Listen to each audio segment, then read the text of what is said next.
FM cares. Good morning, angels. Our special guest on the show this morning is Tumelo Tau. Tumelo, thanks for your time and thank you for coming in. Thank you very much. Now, I got a letter in from a lady called Yolanda. Yes, sir. She's the site administrator where you worked, right? Yes, sir. You worked as a security guard at a mine. At the mine in Carltonville. And then something really, really tragic happened and unfortunate happened on the night of the 19th of June in 2022. Yeah. Yes, You still remember that night very clearly, I'm sure. I'm so sorry. Very, sir. What happened? So as we were busy patrolling there on that night, what happened there, I think it was before 11 o'clock. We were going on the site. Then then my colleagues told me that, there were those front loaders parked outside. And I told my colleague that today, my man, we're not going to go there and patrol that side. Because I had a feeling that something's going to happen there. But because no work is work. I couldn't have told my boss that I cannot go to work today because I'm feeling like this. Because some people, they don't believe in some spiritual things. So you had like a premonition? Yeah. You had a feeling that something bad's going to happen? Something bad was going to happen to us today. Then I told him that, even if they can steal the diesel or the tires there, it's fine. We'll report it tomorrow, the following day.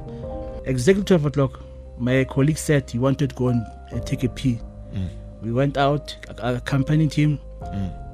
I think it was past 12. I think 10 past 12. Not long.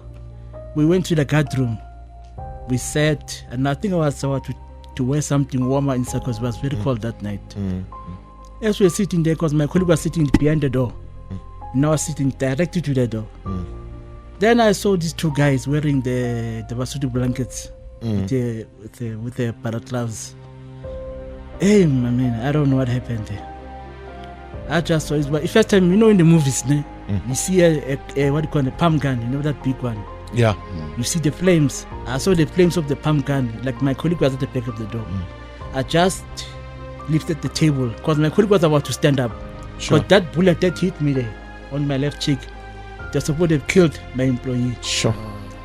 Meaning when I lifted the table up, I knocked him on the right hand side. He fell down. As he fell down, the bullet went on my left hand cheek. Then he fell down. As we were there, because my colleague said, as soon as they shot me on my left cheek, I wrestled with those zamazamas. They shot him 2 holes at the back. Then the other one, that bullet went through on my right side until it lodged on my spine. My C1 and C2 spine are damaged. Then that was the story. Then we were lying there and suddenly I woke up. I didn't even know we were here in Netcare Hospital in Milk Park. I asked my wife where we are. I thought we were in Carltonville in that hospital. Then she was like, no, we're in Joburg. I'm like, huh? In Joburg? Like that's what happened. Because even my at the hospital, they told me that even before I left the hospital on the side, I was gone. Luckily, there's this other lady called Jennings, Dr. Jennings. She saved my life. This unfortunately has changed your life in so many ways. You got shot, and they were worried about your chances, right? Very much. Because even at Netcare, they were surprised that the guy was shot in the head and he survived. Because the bullet went straight here, but by God's grace, God decided to turn the bullet to come and lodge on my spine. My gosh. And now the sad part about my life is that even before I got a job, it took me 10 years to get a job. And then, and then this happened. 2021, I'm so sorry. I was working Pick and Pay for 3 months. I left it there. Then in December, I got this one. As I got this one, I'm like, yeah, I got my progress. After 10 years now, I've got to get up. I got myself a job now. 6 months down the line, I get shot. I'm so sorry this happened, but this obviously has changed your life in such a way and it's made it very, very hard for you to work right now. Even now, even the doctors, they declared me unfit because when I'm struggling mostly to sit longer, even when I sleep, because a neck is a neck. You need to turn it at night. Because even now, since I was struggling with my salaries and payments with compensation fund, I can't even buy myself things that will actually assist me with my neck. Where exactly did you need the attention, the medical attention? Where did you get hurt? No, actually, when I got hurt on the C spine and the C2 spine at the back of my neck. In life, sometimes when certain systems and people fail us, Yes, sir. there are other people who stand by you and they become a support structure, and that is sometimes all important Yeah, and that's also true. life-saving. How old are your kids now? The other one is 7, the other one is 9.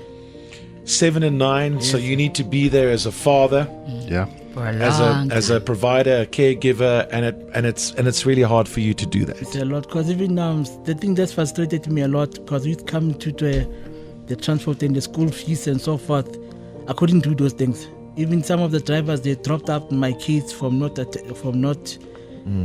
paying their transport. What is your road forward? What does it look like? What can you work again? No, the thing is, I would like to go back to work, but now with the sufferings of the electric shocks and the headaches that I'm getting every morning, now it's a problem for me. Even when I walk, like you see, when I sit along, my neck bends too much. It's a tough time for you, and the very least we can do is to try and make it just a little bit easier. And I often say that it maybe just gets the ball rolling, because you never know who listens. Did you say before you became a security guard, where did you work? First, I was working at Stephanie Stocks Mining Services. Then I went to Pick and Pay Okay. for 3 months. Well, the weird thing is that Pick and Pay is back in your life because Pick and Pay, they are our Good Morning Angels festive edition partners. Okay. They've partnered with us, creating moments of magic. This festive season is Pick and Pay, and I'm hoping that they can do the same for you. Okay. Nothing can replace that was taken from you. Nothing can make that evening, that horrible night better. I'm so sorry that it happened to you. I really am, but I know that you want to be there for your family, your 2 young kids. Pick and Pay will assist you with food, groceries, clothing for the festive season and New Year to the value of 35,000 rand. Thank you very much. So they at least want to make sure that when it comes to the food, when it comes to clothing and stuff for you and the kids, that 35,000 rand, I hope, will make a bit of a difference and make it easier for you. And you never know who's listening. You never know who's listening. Something tells me, for goodness sake, you need good news in your life. And I really hope that more good news comes from this visit to Festive Edition Good Morning Angels. Thank you very much. You are most welcome. Take care of yourself, your family, and I hope you get more good news, man. I really do. You deserve all the fortune. You deserve all the good things to happen to you. Yes. I'm sorry that happened to you, but all the best for the future. Thank you very much. Jacaranda FM cares.